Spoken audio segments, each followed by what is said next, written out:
saya nggak tepat.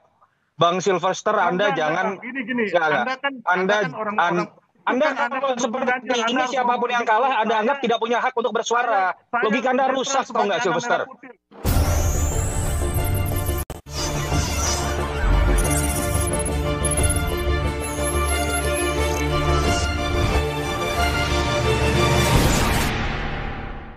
Pastinya ke Mas Toto dulu, Bang Silvester.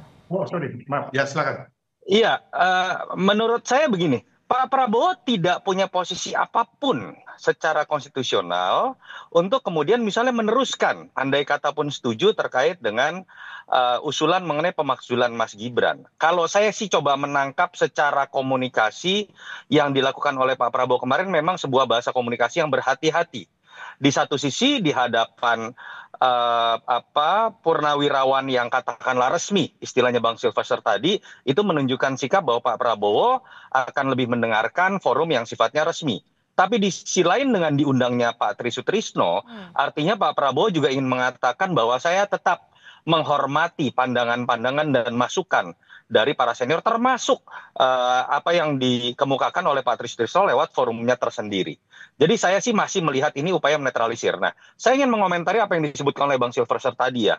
Menurut saya nggak tepat lah, janganlah kemudian usulan-usulan seperti ini itu dilihatnya dengan logika argumentum ad hominem. Bahwa siapa yang berbicara lalu punya kepentingan nggak usah didengerin, nggak bisa.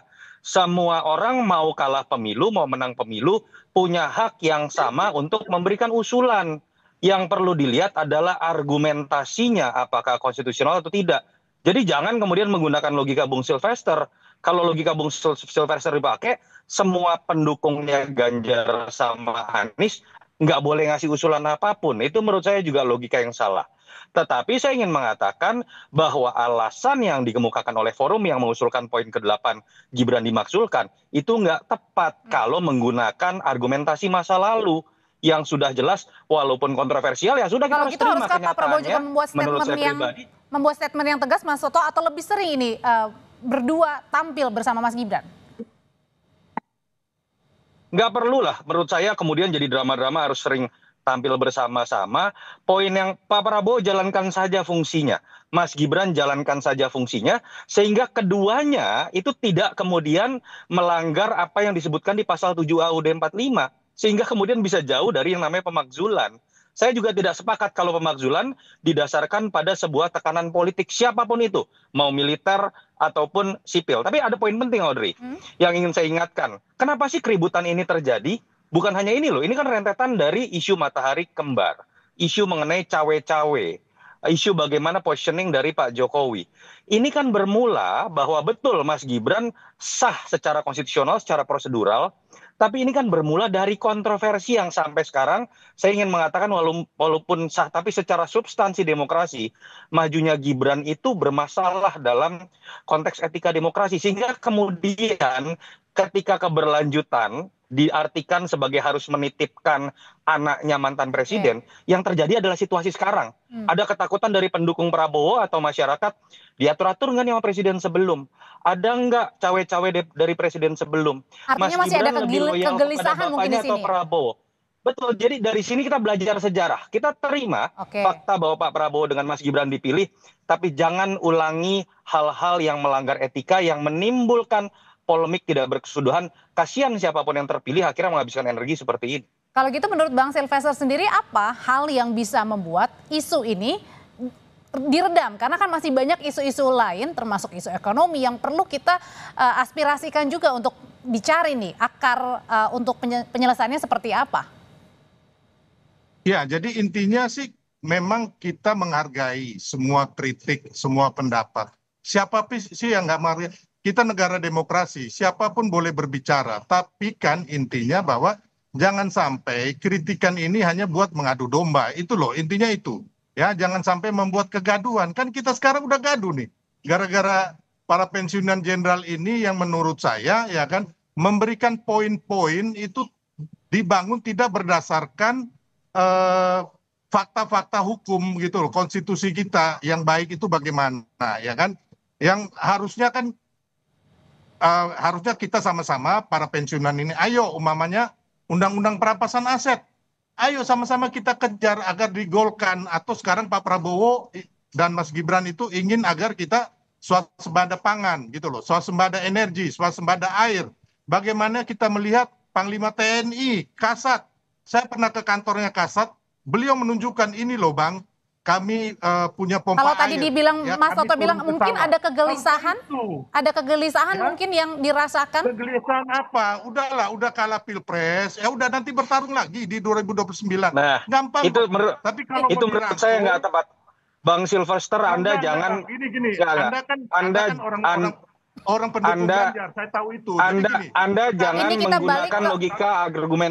itu Anda kan kalau pendukung seperti Ganjar, Anda ini harus siapapun ngomong yang gitu. kalah Anda Saya- anggap tidak punya hak untuk bersuara. saya Logika Anda netral rusak, tau sebagai nggak anak Silvester? merah putih loh, Bang. Nggak bisa loh. Anda ngerti Nah, nggak? itu- Logika Anda itu rusak. urusan Abang. Hak Abang nggak usah. Anda uji Ini. argumentasi dari Forum Purnawirawan itu. Jangan lihat latar belakangnya. Bukan gitu loh. Poinnya ada Itu nggak aja. sekarang? Itu ada bermanfaat nggak buat bangsa Masa yang kita? boleh Kalau bersuara kita cuma diadu domba 58% gimana? dari suara pendukung Prabowo Gibran? Inilah logika yang membuat Bang, kegelisahan kalau umpama bertambah. besok ribut-ribut, Anda mau tanggung jawab gara-gara Loh, ini. bukan tentang ya. itu. Saya anak merah putih, Anda saya nggak mau. jangan Baik. menggunakan logika argumentum ad hominem bahwa ada yang punya hak lebih untuk bersuara karena menang Ya, pilpres. tahu. Kita punya tahu, tapi kan kesamaan latar belakang orang bikin dalam itu kan menolak argumentasi tersebut.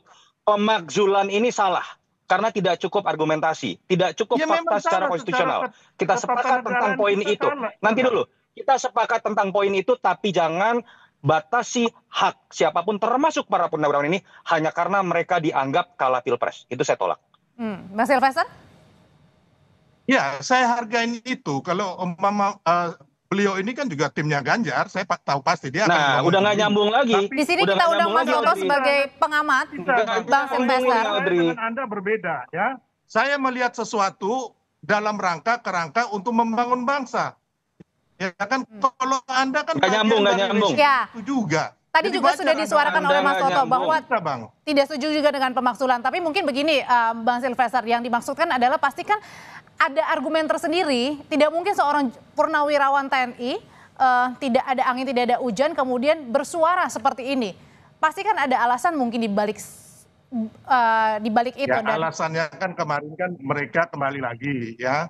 Ya, mereka kemarin juga tanggal 19 Maret 2024 ke KPU itu Pak Soeharto dan Sunarko itu memprotes bahwa Pilpres itu curang.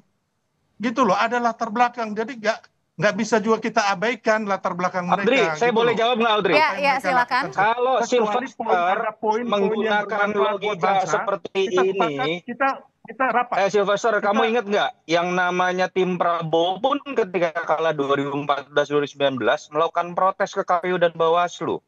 Apakah Pak Prabowo dengan timnya kemudian pada saat itu dianggap tidak punya hak bersuara? Anda nggak nyambung. Kita bicara di sini, kita uji saja apakah Oke. argumentasi purnawirawan itu kuat atau tidak secara konstitusional. Jangan Anda bawa menang atau kalah. Itu yang akan menambah kegelisahan. Pak Yunarto. Kita yang uji, terhormat, tapi ya. Anda jangan mulai dengan bahasa kalau Anda kalah Oke. pilpres, Kalau Anda gitu, tidak boleh Bapak-bapak, bersuara. sing- Itu udah ngawur. Bapak-bapak, singkat saja. Saya mau minta pandangan dari Bang Silvester dan juga Mas Toto. Tapi Ya, Bang Silvester dulu. kita Kalau uji begitu, sama-sama. bagaimana caranya biar isu ini tidak semakin menjadi bola liar dan akhirnya kita kan masih punya isu-isu lain ya, isu ekonomi, Udah jadi bola liar. isu lain sebagainya. Gimana caranya ini supaya tidak ada lagi nih isu pemakzulan ini? Atau Kalau buat diredam saya gitu, simpel. Mas Toto?